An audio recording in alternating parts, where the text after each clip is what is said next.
Greetings, the Astro 30 here yet again, and welcome back to AEL. Now, if you're new to this channel, please consider going down below and subscribing if you haven't done so already.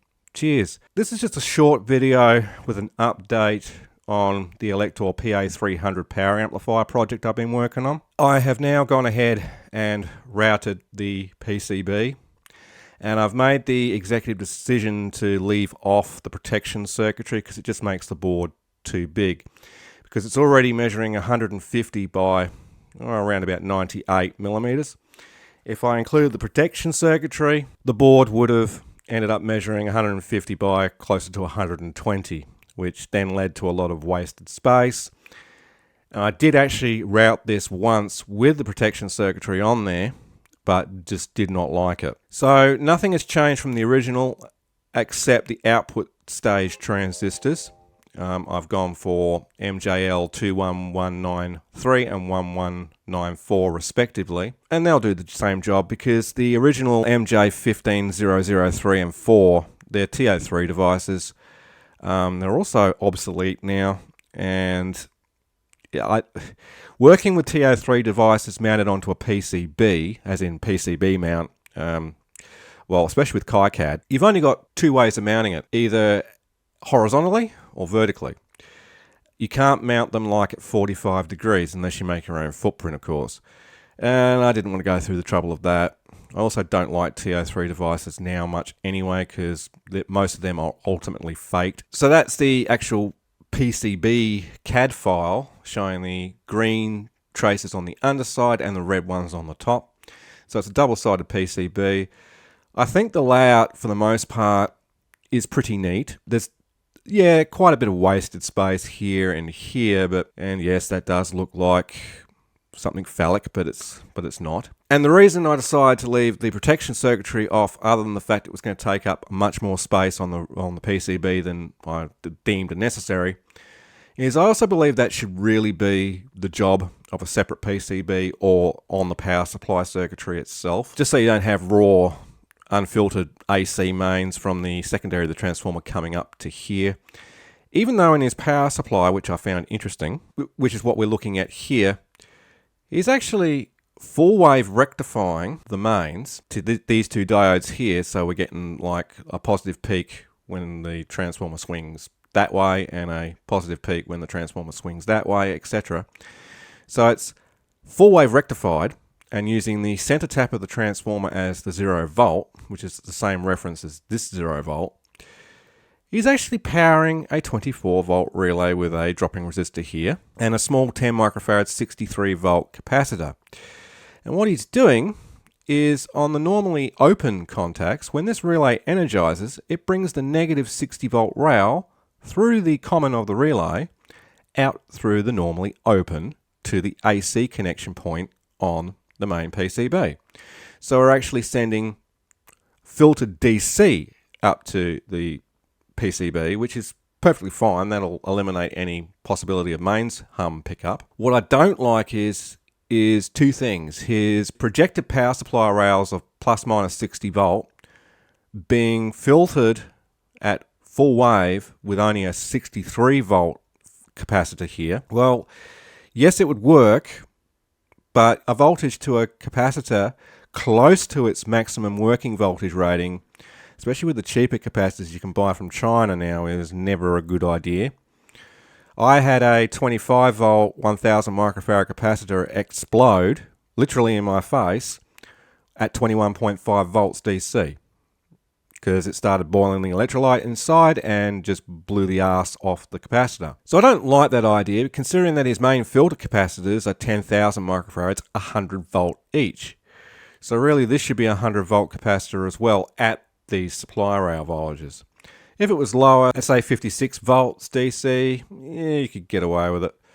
But I do like the idea of using the relay to bring the negative rail up to the AC connection, which will still work exactly the same way. It's looking for a negative potential rather than just running off of one side of the transformer secondary. So there's a look at the schematic. I have included the clip output as per the original just because, well, it's there, why not include it? And I've taken the advice of a couple of people that commented on the last video on this, of the projected changes that I was going to do. I've gone back to the way it was originally done on the original schematic, which is having each emitter of the output devices have its own degeneration resistor, because putting a current limiting resistor in the collector is not going to do much for the transistor's emitter except limit the current flowing through the transistor, but it's not going to help balance any differences in matching between these two output devices.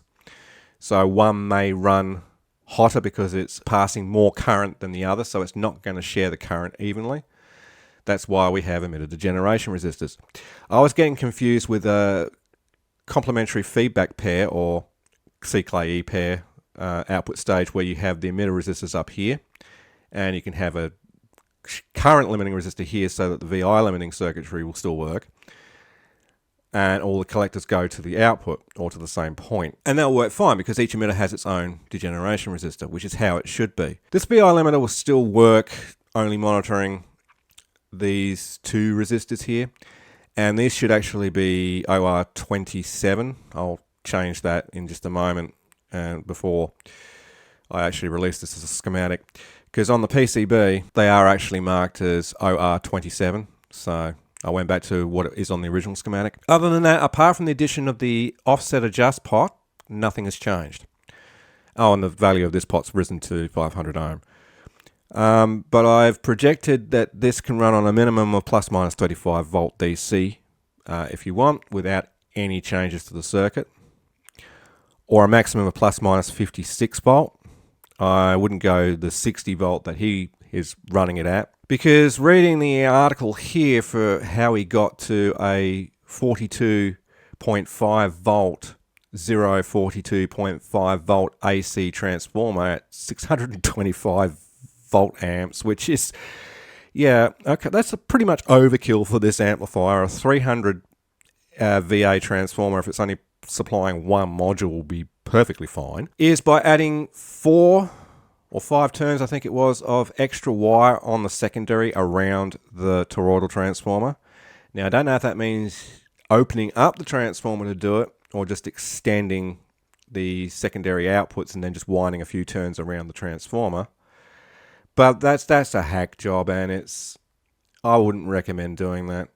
You could probably find a specially wound transformer that has this, or at least 42 volt anyway, to get close to the plus minus 60 volts. For what this amplifier circuit is going to be doing, especially if you're only going to be using it at home or in a recording studio or to amplify a musical instrument, for instance, 200 to 250 watts RMS into 4 ohms is plenty, I think. Which is why I made it a wide range of supply voltages, because you may only want to run it at 70, 80 watts RMS into 4 ohms. Who knows? But I did credit where it came from, who the designer was, including on the PCB itself. See, designed by A. Rodell, modifications and PCB by me. What it was originally called, the Elektor PA300, from the Elektor UK magazine, November 1995. So, unlike the person that stole it and uploaded it with a bad English conversion of text of how it worked, barely how it worked, without giving credit to where it came from, I've given it credit. So that's about it for this video. The PCB is in pre-production, so watch this space. When it does come, I'll make a video on assembling it and we'll test it and see how well it works. I don't have a suitable transformer for it, so it'll have to be tested at the DC supply rails of 30 plus 30 volts.